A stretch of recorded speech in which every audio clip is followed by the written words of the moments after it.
अब पिछले लेक्चर में हमने क्या पढ़ा था? बीजांड की संरचना। उसमें हमने पूरा समझ लिया था बीजांड की संरचना यानी बीजांड का निर्माण कैसे होता है। आज हमें क्या पढ़ना है कि बीजांड कितने प्रकार के होते हैं, यानी टाइप्स ऑफ ओवल, यानी बीजांड कितने प्रकार के होते हैं। तो बीजांड बेटा निम्न 3 प्रकार के होते हैं। कितने प्रकार के होते हैं? निम्न 3 प्रकार के होते हैं। पहला कहा जाता है अध्यावरण के आधार पर। क्या होता है? अध्यावरण के आधार पर। इसे अंग्रेजी में क्या कहा जाता है? On the basis of integuments. और दूसरा क्या होता है? बीजांडों के आधार पर। किसके आधार पर? बीजांडों के आधार पर। और तीसरा होता है बीजांड द्वार के, ठीक है ना।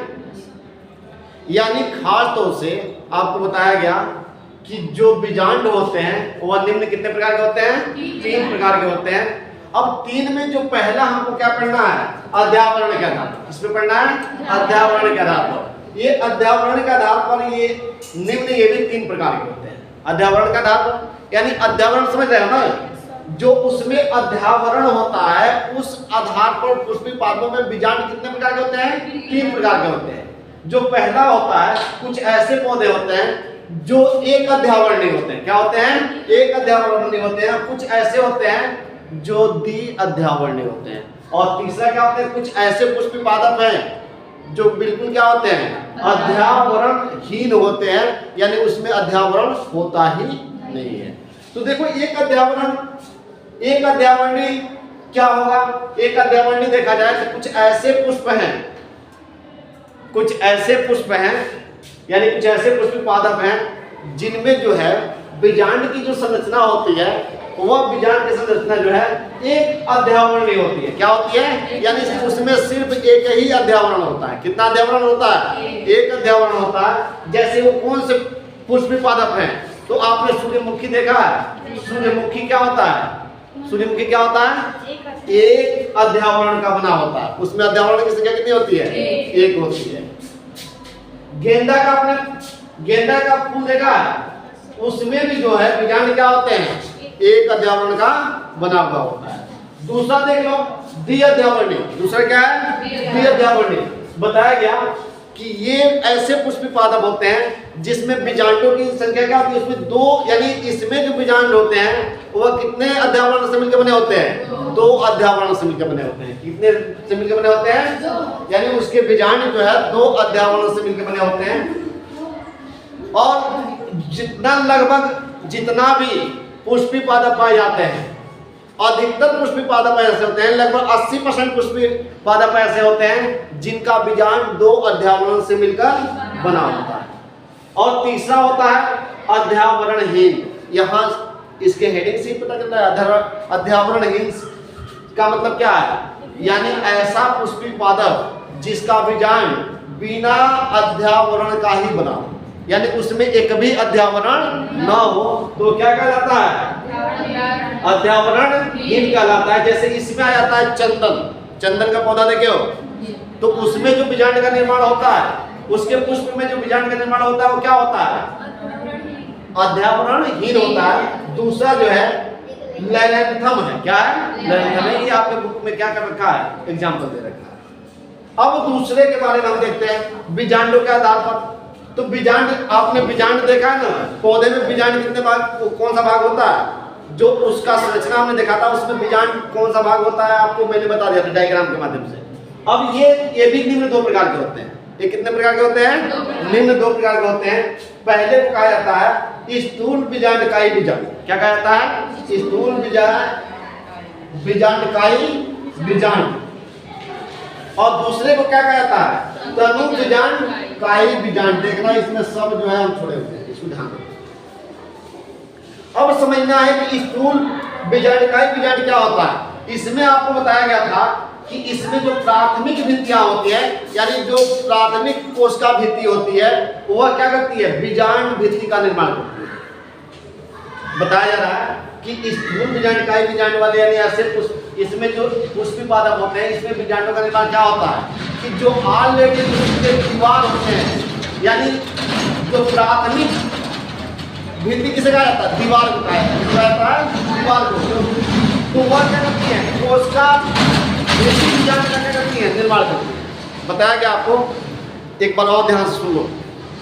इसमें बताया जा रहा है कि इसमें क्या होता है कि जो प्राथमिक भित्ति कोशिका होती है वह बीजांड भित्ति का क्या करती है, निर्माण करती है। वो किसका निर्माण करती है, बीजांड भित्ति का निर्माण करती है। तथा बीजांड काय इसका जो होता है वो अधिक विकसित होता है। इसका बीजांड काय क्या होता है, अत्यधिक विकसित होता है। समझ में आया, बताया। फिर एक बार ध्यान से सुनो, परिभाषा को एक बार याद कर लो। बताया जा रहा है कि इसमें जो है इस प्रकार के जो पुष्पी पादप होते हैं जो उसमें बीजांड का निर्माण कैसे होता है। तो इसमें जो आपको बताया जा रहा है कि जो प्राथमिक कोशिका भित्तियां होती है वही कोशिका भित्तियां किसका निर्माण करती हैं, बीजांड का निर्माण करती हैं। किसका निर्माण करती हैं, बीजांड भित्ति का निर्माण करती हैं। तथा ये जो बीजांड इसमें निर्माण होता है वह अत्यधिक क्या होता है, विकसित होता है। क्या होता है, अत्यधिक विकसित होता है। अब इसमें उदाहरण देखना हो तो इसमें आता है पॉलीगोनम। क्या आता है, पॉलीगोनम, ठीक है ना। अब दूसरा देख लो, तनु बीजांड इकाई बीजांड। क्या है, तनु बीजांड इकाई बीजांड। इसमें बताया गया इनमें क्या होता है, इनमें जो है प्राथमिक भित्तियों से इनके बीजांड का निर्माण नहीं होता है। ध्यान रखना, इसमें क्या होता है, जो प्राथमिक कोशिका भित्ति होती है उसी से बीजांड का निर्माण होता है। और इसमें क्या बताया गया, इसमें प्राथमिक जो कोशिका भित्ति होती है उससे बीजांड का निर्माण नहीं होता है, इसलिए ये अत्यधिक विकसित नहीं होते हैं। बताया जा रहा है कि ये अत्यधिक विकसित नहीं होते हैं।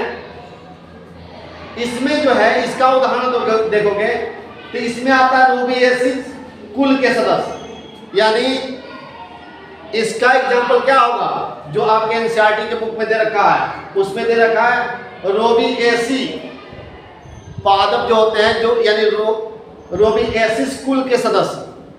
आप लोगों ने 11 में पढ़ा होगा उसमें कि कौन से पौधे या कौन से जीव किस कुल में आते हैं। तो ये कौन सा कुल में है, रोबिएसिस कुल के जितने भी सदस्य होते हैं उसमें किस तरह का बीजांड पाया जाता है, तनु बीजांड का ही बीजांड पाया जाता है। अब तीसरा जो है बीजांड द्वार के आधार पर आपने देखा होगा उसका संरचना जो खुला हुआ भाग होता है वो क्या होता है, बीजांड द्वार होता है। अब बीजांड द्वार के आधार पर देखा जाए तो ये कुल 6 प्रकार का होता है। कितने प्रकार का होता है, 6 प्रकार का होता है। तो हम लोग क्या देख रहे थे कि हमने पढ़ लिया कि बीजांड के 2 प्रकार हमने बता दिया, अध्यावरण के आधार पर और बीजांडों के आधार पर। अब हमें क्या पढ़ना है, तीसरा जो पढ़ना है कि यानी बीजांड जो तीसरा है वो बीजांड द्वार के आधार पर कितने प्रकार के होते हैं। यानी बीजांड द्वार के आधार पर, यहाँ पे देखो, यहाँ बीजांड द्वार है, यहाँ छोड़ दिए। बीजांड द्वार के आधार पर क्या है, यानी तीसरा क्या है, बीजांड द्वार के आधार पर जो है ये कितने प्रकार के होते हैं। तो कल उसको कब बताया गया था कि बीजांड द्वार के आधार पर ये निम्न कितने प्रकार के होते हैं, 6 प्रकार के होते हैं। निम्न कितने प्रकार के होते हैं, 6 प्रकार के होते हैं। पहले को कहा जाता है रिजु। क्या कहा जाता है, रिजु। इसमें होता क्या बेटा कि जो यानी कुछ ऐसे पादप होते हैं, यानी कुछ ऐसे पुष्पी पादप होते हैं जो उनका बीजांड होता है, उस बीजांड में आप लोगों को बताया गया कि उस बीजांड में जो है बीजांड द्वार, उसके बाद निम्बांग और बीजांड वृंद, ये तीनों एक सीधी रेखा में होते हैं। क्या बताया गया, यानी ऐसे पुष्पी पादपों के जो क्या होते हैं, जो बीजांड पाए जाते हैं, उन बीजांडों में क्या होता है, बीजांड द्वार, निभांग और क्या बताया गया, बीजांड वृंद, ये तीनों क्या होते हैं, एक सीधी रेखा में होते हैं। अगर इसका उदाहरण देखा जाए तो उदाहरण आप लोगों को अभी बताया गया था कि इसके उदाहरण में आते हैं रमेक्स तथा पॉलीगोनम। क्या आते हैं, रमेक्स तथा पॉलीगोनम। तो इसमें आप लिख लेना रमेक्स तथा पॉलीगोनम, इसके क्या है, उदाहरण है।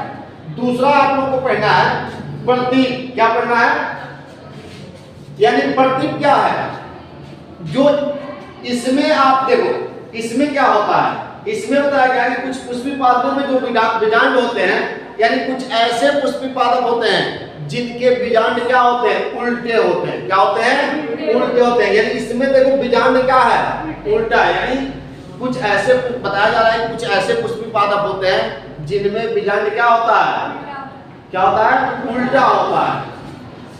और साथ ही साथ इसमें क्या होता है, बीजांड और निभांग दोनों एक दूसरे के पास आ जाते हैं। इसमें जो बीजांड द्वार है, आप देख रहे हो बीजांड द्वार ये है और निभांग, ये दोनों क्या हो जाते हैं, दोनों एक पास आ जाते हैं। बताया जा रहा है कि कुछ पुष्पी पादप ऐसे होते हैं जिनका बीजांड क्या होता है, उल्टा होता है। क्या होता है, उल्टा। और इसमें आपको बताया गया कि बीजांड इसमें क्या होता है, एक तो बीजांड द्वार और दूसरा क्या बताया गया, निभांग, ये दोनों क्या होते हैं, एक पास चले जाते हैं। तो ऐसे इसमें होते कौन है, लगभग कह रहा है ऐसी स्थिति जो है अधिकांश पुष्पी पादपों में देखा जाता है। यानी इस तरह की संरचना, इस तरह की संरचना जिसमें क्या होता है, बीजांड उल्टा होता है और बीजांड द्वार और निभांग पास होते हैं। तो जितने भी अधिकांश क्या हैं, पुष्पी पादप हैं, उसमें इस तरह की संरचना पाई जाती है। यानी लगभग मान के चलो 80% पुष्पी पादपों का बीजांड का क्या होता है, संरचना ऐसे ही होता है। इसमें अगर एग्जाम्पल देखा जाए तो मटर हो गया, सेम हो गया, चना हो गया आदि, इस तरह के क्या हैं, पुष्पी पादप हैं जिनका बीजांड क्या पाया जाता है, उल्टा पाया जाता है। बात समझ में आ रही है। अब इसके बाद से तीसरा आता है अर्धप्रतीक। क्या होता है, अर्धप्रतीक। आपने पहले तो आपने बीजांड का संरचना देख रखा है, तो मुझे बहुत इसमें जो है समय कम समय में मैं सोच रहा हूँ कि आपको बता दूं, बाकी तो कौन कौन से इसमें भाग होते हैं आप लोग ऑलरेडी पहले से जानते हैं, इसे बताने की जरूरत नहीं है, इसको आप देख लेना। केवल इसका क्या मतलब कैसे होता है ये समझना है। तो तीसरा आपको बताया गया अर्धप्रतीक। कुछ पुष्पी पादप में जो है निभांग और बीजांड द्वार एक सीधी रेखा में होते हैं। यानी कुछ ऐसे पुष्पी पादप होते हैं जिसमें क्या बताया गया, क्या बताया गया, निभांग और क्या, निभांग और बीजांड द्वार एक सीधी रेखा में होते हैं। निभांग, इसमें निभांग ये है, ठीक है ना, ये है, और क्या बताएगा, बीजांड द्वार। देख रहे हो दोनों क्या है, एक सीधी रेखा में, दोनों क्या होते हैं, एक सीधी रेखा में होते हैं। तथा बीजांड वृत्त समकोण बनाता हुआ मुड़ा हुआ होता है। तथा इसमें होता क्या है कि जो बताया जा रहा है कि एक तो बताया गया कि जो कुछ ऐसे पुष्पी पादप होते हैं जिसके बीजांड की संरचना क्या होती है, यानी बीजांड द्वार और क्या होते हैं, निभांग, दोनों क्या होते हैं, एक सीधी रेखा में होते हैं। क्या होते हैं, एक सीधी रेखा में होते हैं। और बीजांड वृत्त समकोण बनाता है। ये बीजांड वृत्त क्या होता है, इसका समकोण बनाता है। यानी देखना कुछ इस तरह की आपकी संरचना दिखाई दे रही है, देखो ऐसे संरचना है ना, यानी ये जो है ऐसे आया है और ऐसे आया है, यानी समकोण बना रहा है कि बना रहा है, यानी 90 अंश का कोण बनाता है। क्या बताया गया, एक बार और सुन लो। बताया जा रहा है कि कुछ पुष्पी पादपों के जो बीजांड होती हैं, जब आप उनकी संरचना को देखोगे तो जो बीजांड द्वार होता है, ये बीजांड द्वार है ना, और इसके सामने वाला भाग क्या होता है, निभांग होता है। ये दोनों आमने सामने होते हैं। लेकिन जो बीजांड वृत्त होता है बेटा, बताया जा रहा है कि जो बीजांड वृत्त होता है वह क्या होता है, इनके समकोण बनाता है। यानी बीजांड द्वार और निभांग के सीधे क्या होता है, समकोण में स्थित होता है। अब इसका उदाहरण क्या होगा, तो इसका उदाहरण आ जाता है रेनन-कुलम होता है। क्या होता है, आपकी किताब में क्या दे रखा है इसका एग्जांपल, रेनन-कुलम। और चौथा क्या है, वक्र।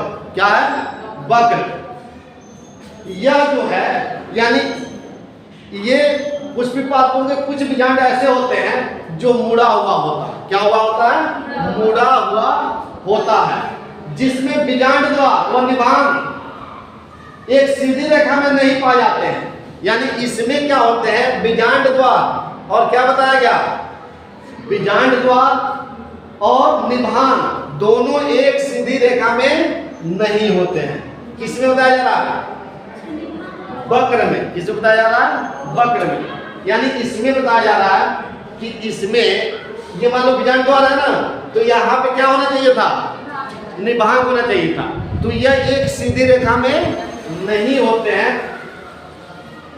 इनमें बीजांड द्वार झुककर बीजांड वृत्त के पास आते हैं। इसमें जो बीजांड द्वार है, देख रहे ना, ये बीजांड द्वार है, ये किसके पास आता है, झुककर किसके पास आता है, ये जो बीजांड वृत्त है इनके पास झुककर चला रहा है।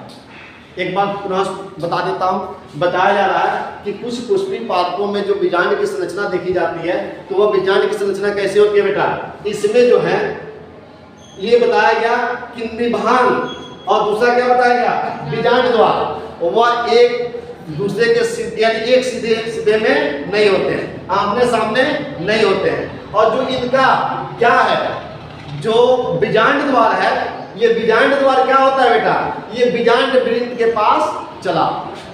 ठीक है ना। अब इसका एग्जाम्पल देखोगे तो इसमें उदाहरण में आ जाता है ये लेबियो मोनसी व क्रूसीफेरी के ये क्या होते हैं, जो सदस्य होते हैं, उन पौधों में क्या होता है, इस तरह की संरचना यानी उसके बीजांड की संरचना ऐसे देखने को मिलती है। अब इसके बाद से पांचवा हम लोग को पढ़ना है अनुप्रस्थ। पांचवा क्या पढ़ना है, अनुप्रस्थ। ठीक है, इसे मिटाते हैं फिर आपको बताते हैं। पांचवा हमने क्या पढ़ना था बेटा, पांचवा है अनुप्रस्थ। क्या है, अनुप्रस्थ। इसमें क्या होता है, ये एक ऐसा पुष्पी पादप होता है जिसमें इसका जो बीजांड होता है, बताया जा रहा है कि ये एक ऐसा पुष्पी पादप होता है कि इसमें बीजांड के साथ मूल कोश भी मुड़ जाता है। यानी बीजांड और मूल कोश दोनों क्या होता है, मुड़कर जैसे घोड़े का नाल होता है ना, उस तरह के आकृति का क्या कर लेता है, निर्माण करता है। क्या कर लेता है, घोड़े का आकृति का निर्माण कर लेता है। इसमें जो है यानी कौन से पुष्पी पादप है, इसका उदाहरण हो जाता है। इसका उदाहरण देखोगे तो लोगना है और पापी। क्या है, पापी समझ रहे हो, लोगना पुष्प है और दूसरा क्या है, पापी। पापी में से क्या है, अफीम का पुष्प जो होता है। ठीक है ना। छठवां क्या आप लोगों को, जो इसका छठवां जो लास्ट है वो क्या है, कुंडली। कुंडली वाले में क्या होता है बेटा, इसमें देखोगे तो इस प्रकार के बीजांड में जो है, बीजांड वृंत बहुत लंबी होकर, यानी इसमें जो बीजांड वृंत होता है, ये बीजांड वृंत क्या होता है, बहुत लंबी हो जाती है। क्या हो जाती है, बहुत लंबी हो जाती है। और जो बीजांड होते हैं उसके चारों ओर घेरे रहता है। यानी यह बीजांड, ये क्या बताया गया, जो बीजांड वृंत है, ये बीजांड वृंत लंबी होकर क्या करती है, इसको चारों तरफ से घेरे रहता है। बताया जा रहा है कि जो कुंडलित बीजांड होता है, कुछ ऐसे पुष्पी पादप होते हैं जिसमें बीजांड किस तरह का पाया जाता है, कुंडलित पाया जाता है। कुंडलित क्या होता है, जो इसका बीजांड वृंत होता है, बताया जा रहा है इसका जो बीजांड वृंत होता है ये खूब यानी बहुत लंबा हो जाता है और लंबा होकर बीजांड को चारों तरफ से क्या कर लेता है, घेर लेता है। और इसमें जो है, अच्छा यहाँ पे छूट गया, कुंडलित क्या है, कुंडलित। अब इसका उदाहरण क्या होगा, तो इसका उदाहरण होता है नागफनी। नागफनी को पौधा देखे आपने, तो नागफनी में कैसा होता है, उसका बीजांड यानी आपने देखा है कि जो बीजांड वृंत है, उसका जो बीजांड वृंत होता है वो क्या होता है, चारों तरफ से एक तो लंबा होता है, लंबा होकर क्या हो जाता है, फैल जाता है और फैलकर उसके बीजांड को चारों तरफ से क्या कर लेता है, घेर लेता है। तो इसका एग्जांपल क्या लिख दोगे, ठीक है। तो ये रहा हमारा क्या पढ़ रहे थे हम लोग, बीजांड के प्रकार। तो अब हमने बीजांड का प्रकार यहाँ पे हमने क्या कर लिया, पूरा कंप्लीट कर लिया। अब बाकी जो है अगले